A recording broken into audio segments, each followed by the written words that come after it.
And so, are you seeing an acceleration in progress in the field now as a consequence of the hardware catching up? Correct. I think that's a major component of success. I think it is not just due to the hardware.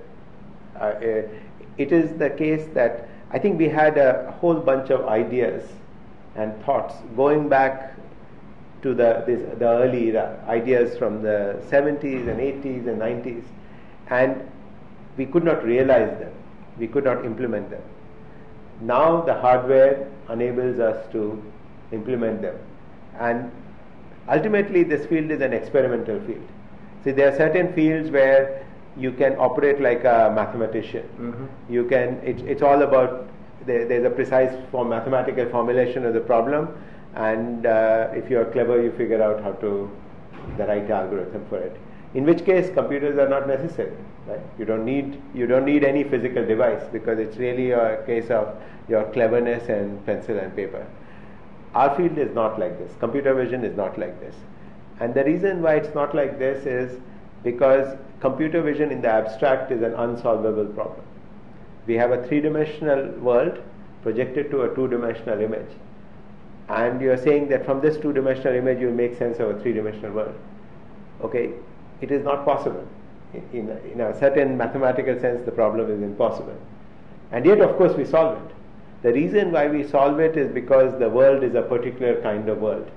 So the world consists of objects which are bounded by surfaces which are mostly opaque. There are particular objects which are more common than others. I mean, there are people, there are animals, they have characteristic shapes. So in a certain sense, the visual system is able to solve this inverse problem because of the fact that the world we live in is a special place. Mm-hmm. It's not just some arbitrary projection of some three-dimensional distribution of material, right? So that's why we are able to solve the problem. Okay, but what we don't have are good mathematical models of the world. Mm-hmm. Because the world we are describing is the world which has trees and chairs and objects and people and dogs and so forth. We don't have a concise mathematical model of this. So what we can do is, we can take images of this world, we can take photographs of this world, and we can test out our algorithms against this world, and we can check if they work, and we can use statistical techniques to see if we are on the right track. And that's what we are doing. So therefore our field has to be an experimental field, because we do not have an abstract mathematically precise model of the world that we can use to solve the vision problem. Yeah. To define vision as an inverse problem. Mm-hmm. We have to deal with the reality as it is, and that reality we cannot characterize mathematically, but we can characterize in terms of its consequences, because we can take millions and billions of images. Yeah. And those images are a reflection of that reality. And so we have to test our algorithms out experimentally. I'd like to make an analogy. I think that take the field of economics. So in the field of economics, ultimately it's about human behavior. And there are some economists who want to treat this problem as a mathematical problem. So they'll have an abstraction of what a human being does, and a human being optimizes and behaves in a certain way. And from those they'll try to construct the behavior of groups of people. And it's acknowledged that this line of work has its problems. Mm-hmm. Because human beings don't necessarily behave in that simple, precise way where every human being is an identical agent optimizing his or her utility function. There are other economists who are more empirically oriented. They look at the data. I mean, the economy can be measured in various ways. And then they try to say, okay, empirically, let's look for statistical regularities. And that approach is a little bit more messy. It's a little bit less elegant. Mm-hmm. But it often comes closer to the truth. And in computer vision, those of us who want to approach it honestly have to do the same thing. We are dealing with a very messy reality, a very complicated world, and we have to accept it as it is. Do not impose some mathematical structure which isn't there. Let us indeed be honest and say, okay, we'll take the images as they are and we'll judge our algorithms empirically. How well do they do on those images? That makes really good sense. You were talking earlier about how the human brain has evolved and how much of it is dedicated to vision, and I was reminded of something I read about how newborn babies at birth recognize faces. And so that leads me to the following question. I've seen, very loosely speaking, I've seen computer vision approaches that are in some way trying to emulate the way the brain is processing visual information, and then others that seem more mathematical, for lack of a better word. What's your view on this? Do you think that by emulating the architecture of the brain, so to speak, that's how we're going to get the best results, or not? Fair question. This is a subject of considerable debate in the computer vision community, and I think you talk to 100 computer vision researchers and you'll get 100 opinions on this. Personally, I don't have a very I don't think that there is a single right approach. I think that people should both strategies are viable. So I think if there are people who find inspiration from how the human brain or a dog's brain or a fly's brain solves the vision problem, if they get inspiration from that and they can translate into algorithms which we can then try out on images and video, more power to them. If there are people who just like to sit back, think, take the latest techniques which have come from machine learning and statistics, apply it to lots of data and use that to come up with a strategy for recognizing an object, that's valid too. I think that based on your own researcher's own philosophy and intuition and taste, they may choose to adopt one or the other of these strategies or somewhere in between. And we don't need to get into into sort of an endless, unresolved debate about what's better.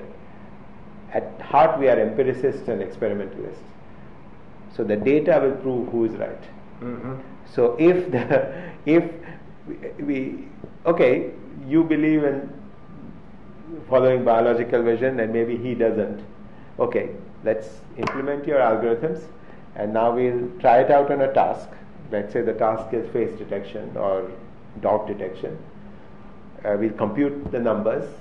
What percentage of the true dogs did you detect? How many false positives do you mark?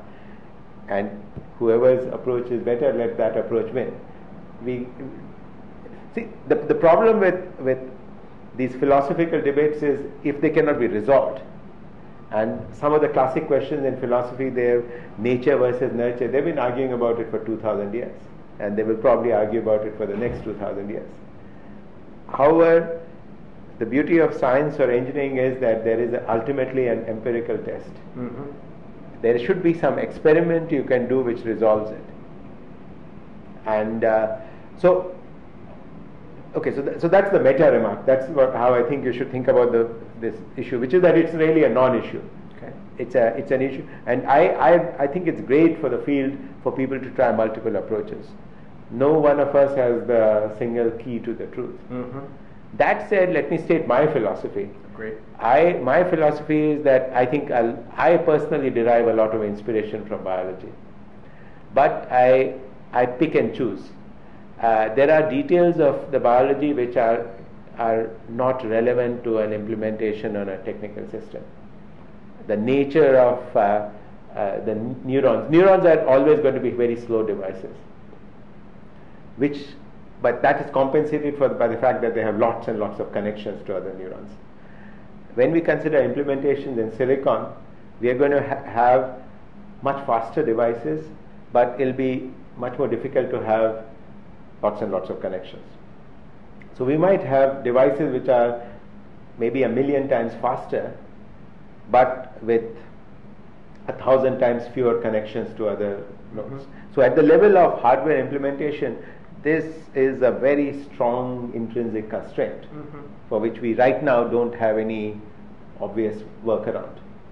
So let's recognize that and not try to emulate at the lowest level in gory detail exactly how things are done in the neural network in the brain. And we also are hampered by ignorance of what's happening in the neural network in the brain. Right. What neuroscientists can tell us is quite limited. On the other hand, there are some big picture constraints on the overall architecture of the system, where the fact that scientists such as psychologists and neuroscientists have studied human vision and biological vision for 200 years and got a lot of insight that can help us. So I try to capture that. I try to exploit some of the big picture insights that we know from biological vision. So to give a concrete example, the first stage of processing in the brain, which is called V1, visual cortex area 1, what happens is that the image is analyzed by filters, by linear oriented filters, which respond to edges or bars of different orientations, vertical, horizontal, 45 degrees, 135 degrees, so on. Now it turns out that this is a very good representation of an image. It's a much better representation of the image than pixels, because what it does is it subtracts out some of the effects of illumination changes. It captures edges, which are the most significant locations in an image, and the visual system has evolved to do this. Pretty much all animal visual systems have this kind of a first stage of representation. Currently in computer vision, the feature vectors that we use for recognition, they often start out with this stage of orientation histograms, where you compute orientation at various locations in the image and plot the distribution of how much vertical, how much horizontal, how much 45-degree edges. So it is possible that you could have just come to this idea by just thinking about it, trying various choices, and this one works well. Or you could come to this idea from, I've read these papers about what is a representation in the brain, and let me try this representation out in my computer program. And in practice, this representation works very well, and it's now the standard first stage of processing for building up the feature vectors for recognition. So it's an example where there is some intuition which came from biology, but the test really is an experimental test. I mean, there could be other things that we might observe in biology and try to imitate and find that it actually doesn't help us. In fact, it could be, biology doesn't necessarily always find the optimum solution. Right? So to be slavish to biology would be a bad idea. But where you can take the inspiration, where you can use it to derive some concrete algorithm or implementation, and then test it experimentally, I think it's great, and I feel that that's a very, very profitable approach.